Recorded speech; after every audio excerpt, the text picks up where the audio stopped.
마가복음 8장 14절에서 21절입니다. 제자들이 떡 가져오기를 잊었음에 배에 떡 한 개밖에 그들에게 없더라. 예수께서 경고하여 이르시되 삼가 바리새인들의 누룩과 헤롯의 누룩을 주의하라 하시니 제자들이 수군거리기를 이는 우리에게 떡이 없음이로다 하거늘 예수께서 하시고 이르시되 너희가 어찌 떡이 없음으로 수군거리느냐 아직도 알지 못하며 깨닫지 못하느냐 너희 마음이 둔하냐 너희가 눈이 있어도 보지 못하며 귀가 있어도 듣지 못하느냐 또 기억하지 못하느냐 내가 떡 5개를 5,000명에게 떼어줄 때 주가 몇 바구니를 거두었더냐 이르되 12이니이다 또 7개를 4,000명에게 떼어줄 때 주가 몇 광주리를 거두었더냐 이르되 7이니이다 이르시되 아직도 깨닫지 못하느냐 하시니라. 아멘. 오늘 말씀 마가복음 8장 14절에서 21절 말씀입니다. 오늘 말씀은 표적을 구하는 바리새인들을 향해서 예수님의 책망이 있습니다. 오병이어와 칠병이어를 사건을 통해서 이제 바리새인들이 예수님께 나와서 하늘에서 오는 표적을 구합니다. 마태복음에서도 동일하게 이 사건을 이야기하고 있는데 마태복음에서는 바리새인들과 사두개인들 이렇게 이야기합니다. 어쨌든 종교 지도자들이 와서 예수님께 나와서 하늘로서 오는 표적을 보여달라 이야기합니다. 그때 예수님께서 무엇을 이야기합니까? 하늘로서 오는 표적, 분명히 너희 눈앞에서 너희 눈으로 그 표적을 다 보았음에도 불구하고 또다시 하늘에서 오는 표적을 구한다 이야기합니다. 그런데 잘 보면 바리새인들이 예수님께 표적을 구한 이유가 무엇입니까? 예수님이 하늘에서 오신 구약에서 예언한 메시아임을 확인하기 위해서 표적을 구하고 있습니까? 아니면 예수님을 예수님을 함정에 몰아넣기 위해서 그 표적을 구하고 있습니까? 바리새인들이 구하는 표적은 예수님이 구주이심을, 메시아이심을 확인하기 위한 표적을 구하는 것이 아니라 예수님을 어떻게 하면 함정에 올가매어서 예수님을 죽일까 하는 그런 마음에서 표적을 구하는 것입니다. 그 표적을 구한 것 이후에 구하고 나서 이제 예수님 그 사건이 있은 뒤로 예수님은 제자들을 다시 배에 오르게 하셔서 건너편으로 가게 하십니다. 갈릴리 호수 건너편으로 또 움직이게 하십니다. 그때 제자들이 생각하기를 아차합니다. 왜 그렇습니까? 떡 7개와 물고기 2마리를 통해서 4,000명을 먹이시고 남은 떡 광주리를 두고 왔다는 것을 생각하게 됩니다. 그리고 제자들이 가지고 있는 것은 떡이 몇 개입니까? 단 1개밖에 없습니다. 그것이 바로 14절 말씀입니다. 제자들이 떡 가져오기를 잊었음에 배에 떡 1개밖에 그들에게 없더라 이렇게 이야기합니다. 이런 마음을 갖고 있는 제자들을 향해서 예수님께서 경고하십니다. 바리새인들의 누룩과 헤롯의 누룩을 조심하라 이렇게 가르쳐 줍니다. 그런데 바리새인들이 이런 본문은 오늘 말씀은 바리새인들이 예수님께서 하늘로서 오는 표적 구한 것과 같은 맥락입니다. 그들을 연결되어진 그런 모습입니다. 즉 예수님은 바리새인들이 자신에게 나와서 하늘로 오는 표적 구하는 것을 계기로 제자들에게 그들의 교훈을 경계하라 이야기하신 것입니다. 이것은 그들이 바리새인들의 제자들이 잘못된 가르침으로 인해서 잘못된 어둠과 실패의 모습으로 빠질 수 있기 때문에 그렇습니다. 특히 바리새인들의 교훈 무엇을 이야기합니까? 형식주의와 율법주의입니다. 헤롯 파란색 누룩은 무엇을 이야기합니까? 정치지향적이고 불경건한 신앙생활, 불경건한 생활과 비신앙적인 삶을 사는 그런 세속주의의 교훈입니다. 이런 모습들은 사람들로 인해 다른 사람들을 어떤 오류에 빠지게 만듭니다. 쉽게 잘못된 길로 빠지도록 이끌어갑니다. 그래서 예수님은 미리 제자들을 향해서 그들의 교훈을 조심하라, 경계하라 말씀하신 것입니다. 하지만 어떻습니까? 제자들은 예수님의 말씀 잘 이해한 것처럼 보입니까? 그렇지 않습니다. 제자들은 예수님의 교훈을 바로 깨닫지 못했습니다. 오히려 떡 가져오는 것에 더 신경을 썼습니다. 떡 가져오지 않은 것을 염려했습니다. 이것은 바로 오병이어 칠병이의 기적을 통해서 보여주신 예수님의 정체, 예수님이 어떤 분인가, 예수님이 어떤 능력을 가지신 분인가를 제자들이 아직도 이해하지 못하고 알지 못하고 있다라는 것을 볼 수가 있습니다. 결국 제자들은 예수님께 책망을 듣고 나서야 어떻게 됩니까? 예수님의 교훈, 예수님의 예수님의 가르침을 깨닫게 됩니다. 예수님은 지금까지 자신의 예수님의 누룩, 바로 복음을 제자들에게 가르쳐 오셨습니다. 하지만 제자들은 어떻습니까?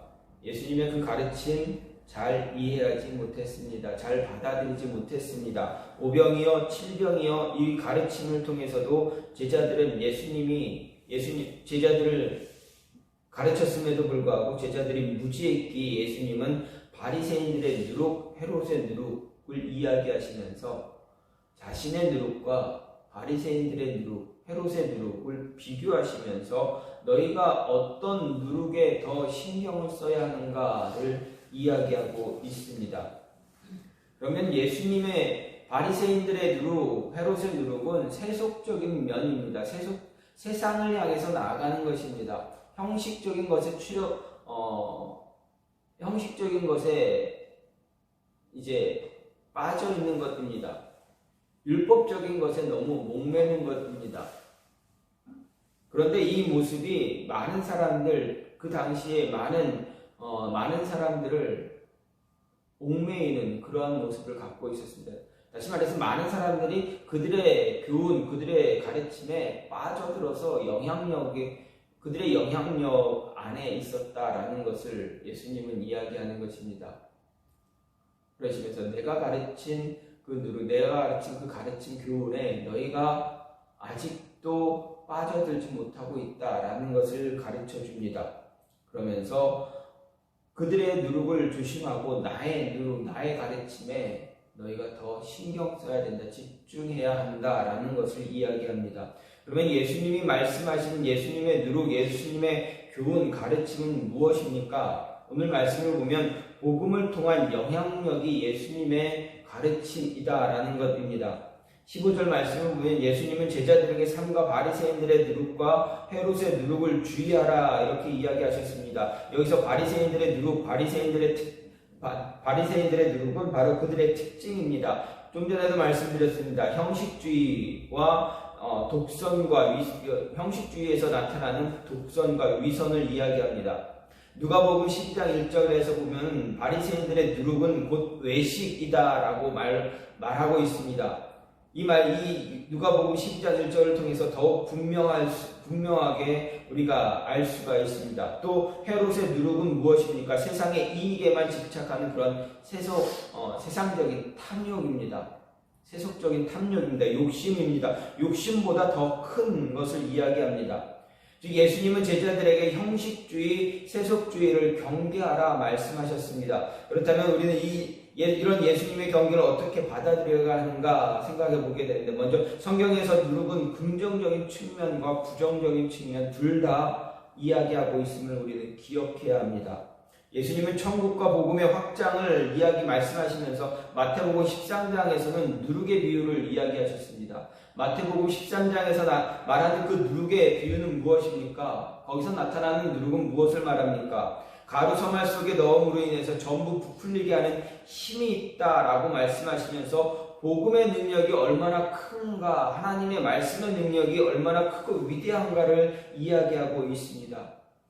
즉 복음이 세상 속으로 들어옴으로 인해서 온 세상을 변화시키는 힘이 있다라고 말씀하셨습니다.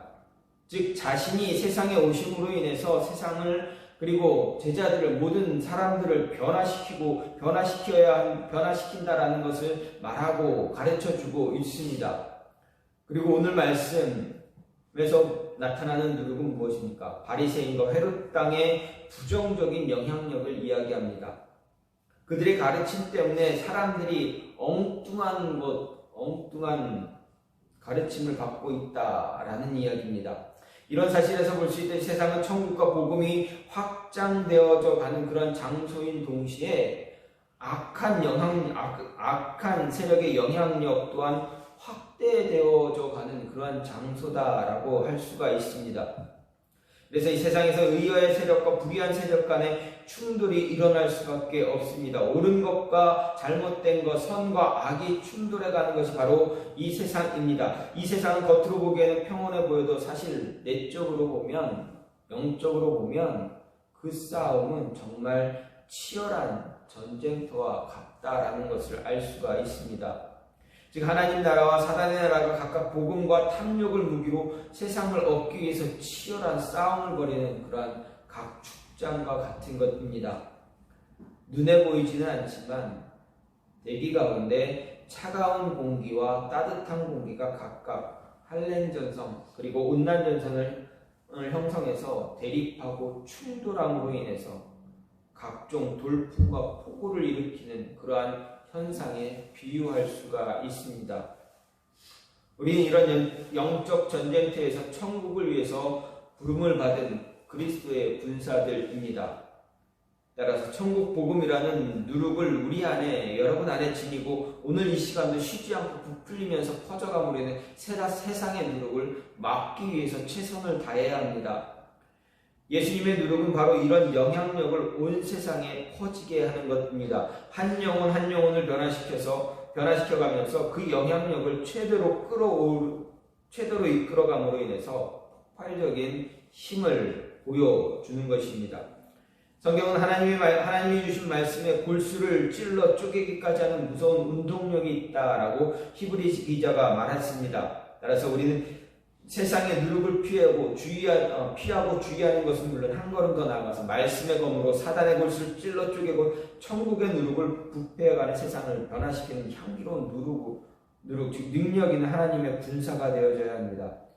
즉 예수님의 누룩, 예수 복음을 받아들여서 세상을 변화시키는 그러한 영향력을 끼칠 수 있는 온 세상에 우리의 삶에 우리와 함께하는 모든 곳에 우리가 있는 모든 곳에 영향력을 줄 수 있는 그런 모습을 가져야 합니다.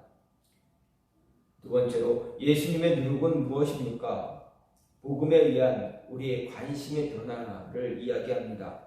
예수님께서 우리에게 가르침을 주심으로 인해서 우리가 지금까지 가졌던 관심을 바꾸는 것입니다. 복음에 의해서 우리의 생각들, 우리의 가치관들 모든 것이 바뀌는 것, 변화되는 것을 말합니다. 15절에서 예수님은 제자들에게 바리새인들과 헤롯의 누룩을 주의하라 말씀하셨는데 제자들은 어디에 관심을 더 갖고 있었습니까? 말씀을 보면 14절과 16절 말씀을 보면 어디에 더 관심이 있었습니까? 자기들이 떡을 가지고 오지 않은 일에 대해 의논합니다. 이것은 분명 제자들이 예수님의 말씀의 의도를 잘못 이해하는 것을 보여줍니다. 예수님은 자신의 제자들에게 바리새인들과 헤롯의 교훈을 주의하라 하시면서 외식적인 삶의 모습을 경고하라고 가르친 것인데 제자들은 어떻습니까? 자신들이 떡을 놓고 왔다는 것, 그것을 책망하는 줄로 알고 있습니다. 제자들이 왜 이렇게 예수님의 말씀을 오해하게 되었는가 생각해 보면 이 오해의 시작은 바로 제자들이 어디에 더 관심을 갖고 있느냐에서 시작되고 있다라는 것입니다. 예수님의 관심은 어디에 있습니까? 예수님의 관심은 언제나 제자들의 영적인 삶을 통한 영적인 변화입니다. 제자들의 영적인 문제에 관심을 늘 두고 계십니다. 그래서 항상 제자들에게 세상적인 관심의 문제를 이야기하거나 가르치지 않으시고 늘 영적인 것, 천국, 하나님의 말씀, 복음만 가르쳐 주셨습니다. 하지만 제자들은 영적인 것보다는 세상적인, 육체적인 삶에 더 관심을 두고 있는 것을 볼 수가 있습니다. 그렇기 때문에 예수님의 말씀을 온전히 이해할 수가 없었습니다. 이렇게 관심이 다르면 그 이해도 역시 다르다라는 것을 알게 됩니다. 똑같은 하나님의 말씀을 들어도 그 말씀을 듣는 사람의 관심이 다르면 그 말씀에 대한 해석과 이해 역시 달라진다라는 이야기입니다. 바리새인들을 보십시오. 그들은 오직 종교적인 의식과 형식적인 율법 준수에만 관심을 가지고 있었습니다. 그래서 안식일을 기억하면서 거룩히 지키라는 하나님의 계명, 네 번째 계명의 말씀을 사람을 위한 사랑의 계명으로 이해하지 못하고 예수님처럼 사랑을 실천하는 그런 모습으로 이해하지 못하고 절대적인 형식만 준수하는 그런 모습을 갖게 되었습니다.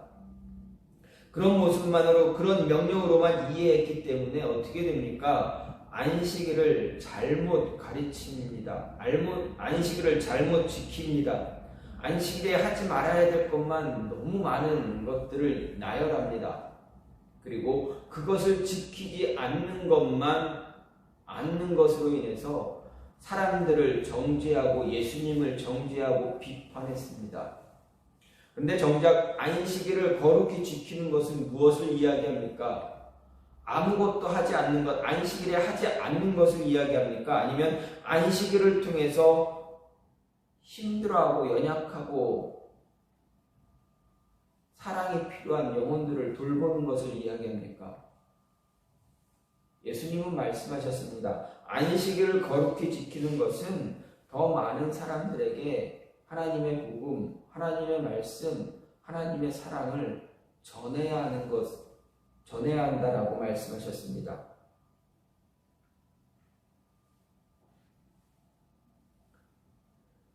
그래서 바리새인들은 안식일에 긍휼을 베풀지 못하고 심지어 선을 행하시는 예수님을 정죄하고 비판하는 그러한 실수를, 과오를 범할 수밖에 없었습니다. 만약 그들이 예수님처럼 하나님의 관심과 일치되는 관심을 가지고 있었다면 결코 말씀을 오해하지도 않았을 것이고 이런 과오도 범하지 않았을 것입니다. 종교 지도자들과 정치 지도자의 관심은 오직 어디에 있었습니까? 세상에 있었습니다. 세상의 것, 사람들의 시선에만 집중하고 있었습니다. 하지만 예수님은 제자들에게 가르쳐 주시기를 그리스도인들은 너희는 언제나 세상의 것이나 사람들의 시선에 집중하는 것이 아니라 오직 하나님의 것, 하나님의 말씀에 더 집중해야 한다 가르쳐 주신 것입니다. 너희의 관심을 세상에서 하나님으로 옮겨야 한다라고 말씀하신 것입니다. 진리의 복음에 더 관심을 두고 살아가야 너희뿐만 아니라 너희의 자녀들, 다음 세대를 바른 신앙의 테두리 안에서 자라날 수 있도록 지켜줄 수 있다 말씀하신 것입니다. 그렇다고 세상과 동떨어진 삶을 살라고 하시는 것입니까? 그렇지 않습니다. 세상 속에서 살아가되 하나님의 말씀과 진리에 더 큰 관심을 갖고 살아가야 한다라는 이야기입니다. 하나님의 말씀, 그리스도의 복음, 십자가의 복음에 우리의 관심을 집중시키지 못하면 하나님의 관심과 일치되는 삶을 살아갈 수가 없습니다. 그런 삶은 우리에게 주어진 꿈이나 비전 혹은 사역이나 사명 같은 하나님의 뜻을 바르게 따라가지 못하는, 순종하며 살아가지 못하는 불순종의 사람이 되어버리게 됩니다. 예수님이 말씀하시는 누룩, 그 누룩은 복음에 의한 우리의 관심의 변화입니다. 우리의 가치관의 변화입니다. 우리의 관심이 변하면 크고 작은 영향력을 발휘할 수 있기 때문입니다. 바리새인들과 헤롯 당원들이 그들이 가진 누룩으로 인해서 모든 사람들에게 크고 작은 영향을 주었던 것처럼 하나님의 말씀을 바르게 깨달음으로 인해서 우리의 관심이 바뀜으로 인해서 우리 주변에 있는 사람들에게 영향력을 줄 수 있어야 합니다.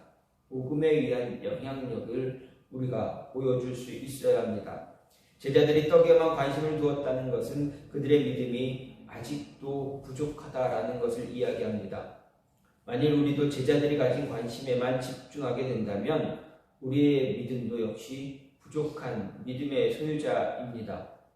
먹고 사는 문제, 삶에 놓인 문제에만 한정되어 더 큰 하나님의 뜻을 이해하지 못하며 살아가게 됩니다. 그렇기 때문에 예수님은 말씀에 더 관심을 갖고 집중하라 이야기하십니다. 예수님은 너희는 먼저 그의 나라와 그의 의를 구하라. 그리하면 이 모든 것을 너희에게 더하시리라. 예수님의 관심은 어디입니까? 그의 나라, 하나님의 나라, 하나님의 의를 구하는 것입니다. 저와 여러분이, 제자들이 저와 여러분이 오직 하나님의 나라와 하나님의 의를 구하면 하나님께서, 예수님께서 무엇라 말씀하십니까? 너희에게 필요한 모든 것을 더해 주실 것이다, 주겠다라고 말씀하신 것입니다. 우리의 관심을 집중시키시면서 하나님의 나라, 하나님의 의에 집중시키면서 우리의 삶의 너의 문제, 우리의 짐으로 남는 것이 아니라 예수님의 그 짐을 친히 감당하신다라는 것입니다. 그래서 또 말씀하셨습니다. 수고하고 무거운 짐진 자들아 다 내게로 오라. 내가 너희를 쉬게 하리라. 나는 마음이 온유하고 겸손하니 나의 멍에를 메고 내게 배우라. 그러면 너희 마음이 쉼을 얻으리니 이는 내 멍에는 쉽고 내 짐은 가벼움이라 말씀하셨습니다. 너희의 짐과 나의 짐, 너희의 멍에와 나의 멍에를 바꾸어 매자라고 말씀하셨습니다. 세상이 주는 짐과 세상이 주는 멍에는 우리가 감당할 수가 없습니다. 그렇기 때문에 그 멍에와 그 짐은 내가 감당해 줄 테니 너희는 나의 멍에, 나의 짐을 내라, 이렇게 말씀하신 것입니다. 마지막으로 예수님의 누룩은 무엇입니까? 복음으로 단단하게 굳어진 마음을 깨트리는 것입니다. 17절 18절 말씀을 보면 예수님께서 아시고 이르시되 너희가 어찌 떡이 없으므로 수군거리느냐 아직도 알지 못하며 깨닫지 못하느냐 너희 마음이 둔하냐 너희가 눈이 있어도 보지 못하고 귀가 있어도 듣지 못하느냐 또 기억하지 못하느냐 이렇게 말씀하셨습니다. 물론 21절까지 말씀을 쭉 이어서 볼 수가 있습니다. 여기서 예수님은 제자들이 자신의 가르침에 아직도 이해하지 못하고 있음을 안타까워하셨습니다. 그래서 너희의 마음이 아직도 둔하냐 책망하고 있습니다. 복음의 가르침을 듣고도 복음의 능력을 보았음에도 불구하고 아직도 제자들의 눈은 어디에 있습니까? 세상적인 것에 있어야 고정되어져 있습니다. 영적인 것으로 바뀌지 못했습니다. 그것을 예수님은 책망하셨습니다. 제자들이 왜 책망을 받고 있는지에 답을 주셨습니다. 그 답을 어떻게 이야기하셨습니까? 17절에서 아직도 둔하냐 말씀하셨습니다. 여기서 둔하다라는 단어는 단단한 피부, 두꺼운 피부로 덮여 있다라는 것을 덮다라는 그런 의미를 갖고 있지만 여기에서는 마음이 완악하고 영적인 감수성이 없어서 성경의 진리와 복음에 관한 영적인 사실을 깨닫지 못하는 상태를 이야기합니다. 다시 말하면 마음이 굳어져서 아직도 복음이 그 마음을 뚫고 들어가지 못하고 있다라는 것입니다. 예수님의 가르침이 아직도 그들의 마음을 흔들어 놓지 못하고 있다라는 것을 이야기하는 것입니다. 둔하다라는 것은 아직도 마음을 굳게 닫고 있는 것을 이야기합니다. 제자들이 떡에만 관심을 집중하고 있어서 예수님의 가르침을 받아들이지 못하고 있는 것을 말합니다. 복음의 진실된 의미를 깨닫지 못해서 아직도 떡에만 현실적인 문제에 관심을 집중하고 있음을 이야기합니다. 심령이 변화되고 있지 못하는 것을 이야기합니다. 예수님의 누룩, 예수님의 가르침은 바로 제자들의 마음, 심령과 같이 단단하게 굳어져 있고 완고하게 굳어져 있는 그런 심령을 깨트리는 것입니다. 예수님의 누룩은 훗날 어떻게 됩니까? 제자들의 마음을, 심령을 완전하게 깨부셨습니다. 수많은 시간 동안 쌓이고 완고한 심령을 헤집고 들어가 금이 가게 하고 부셔뜨림으로 인해서 그 안에 새로운 것으로 변화시키는 것입니다. 옛 것을 부수고 새 것을 만듭니다. 옛 사람을 죽이고 새 사람으로 만듭니다. 이것이 바로 예수님의 누룩, 예수님의 가르침, 복음입니다. 복음은 현실 문제에 갇혀있는 우리의 마음을 새롭게 변화시킵니다. 그래서 새로운 삶을, 새로운 가치를 소유하게 하고 그 가치를 따라 새로운 삶을 살게 합니다. 하나님의 뜻을 품고 하나님의 계획을 따라 새로운 비전의 사람이 되어지고 새로운 사명, 우리에게 주어진 사명, 사역, 소명, 꿈 이런 것을 이루어가는 사람으로 변화시킵니다. 단단하게 굳어진 우리의 마음을 종이장처럼 찢어 놓으심으로 인해서 완전히 새로운 피조물로 바꿔 놓으십니다. 그 안에 빠져들게 만드십니다. 예수님은 마음이 완고하게 둔해진 제자들을 향해서 영적인 눈과 귀를 열어 깨달으라 말씀하셨습니다. 그리고 너희 눈앞에서 일어난 오병이어의 기적, 칠병이의 기적 기억하라 말씀하셨습니다. 그 기적을 기억하면 예수님의 누룩인 복음에 눈을 뜨게 됩니다. 훗날 예수님의 누룩이 무엇인지 깨달은 제자들은 어떻게 되었습니까? 그 누룩 때문에 그들은 완전히 새 사람이 되었습니다. 새로운 피조물이 되었습니다. 그래서 목숨 걸고 그 누룩을 온 세상에 전하기 위해서 달려나갔습니다. 여러분 안에 어떤 누룩이 있습니까? 예수님의 누룩, 예수님의 가르침, 복음이 여러분 마음속에 있습니까? 아니면 바리새인들, 사두개인들, 헤롯의 누룩, 그들의 교훈이 여러분 마음을 붙잡고 있습니까? 어떤 누룩이 여러분의 마음을 흔들고 여러분의 마음을 이끌어가고 있습니까? 예수님은 제자들에게 그리고 저와 여러분들에게 예수님의 누룩으로 복음이 저와 여러분의 마음을 이끌어가길 원하고 계십니다. 세상적인 문제, 세속적인 것에 연연하지 말고 그것은 내가 너희를 위해서 너희의 필요를, 너희의 문제를 해결해 줄 테니 거기에 목숨 걸지 말고 거기에 붙잡혀 살지 말고 복음을 통해서 하나님의 나라, 하나님의 의를 구하라 이야기하십니다. 하나님의 뜻을 내가 너희에게 준 뜻, 내가 너희에게 맡겨준 그 비전, 꿈, 사명, 사역 너희가 하나씩 매일매일 하나씩 해나가야 할 그 일들, 나를 위해서 해야 할 그 일들을 해나가라 말씀하시는 것입니다. 내 누룩을 통해서 너희가 세상에 영향력을 주고 너희의 관심, 사람들의 관심을 바꾸어서 그리고 굳어진 마음을 무너뜨려서 복음이 싹 트게 만들라 이야기하셨습니다. 저와 여러분이 여러분의 마음에 이런 예수님의 누룩이 싹 터서 예수님의 누룩에 영향을 받아서 예수님이 기뻐하시는, 예수님이 바라시는 그러한 모습의 삶을 살아가시기를 간절히 소망합니다. 복음을, 예수님의 이름을 온 세상에 선포할 수 있는 그러한 하나님의 자녀, 그리스도의 군사가 되기를 간절히 소망합니다.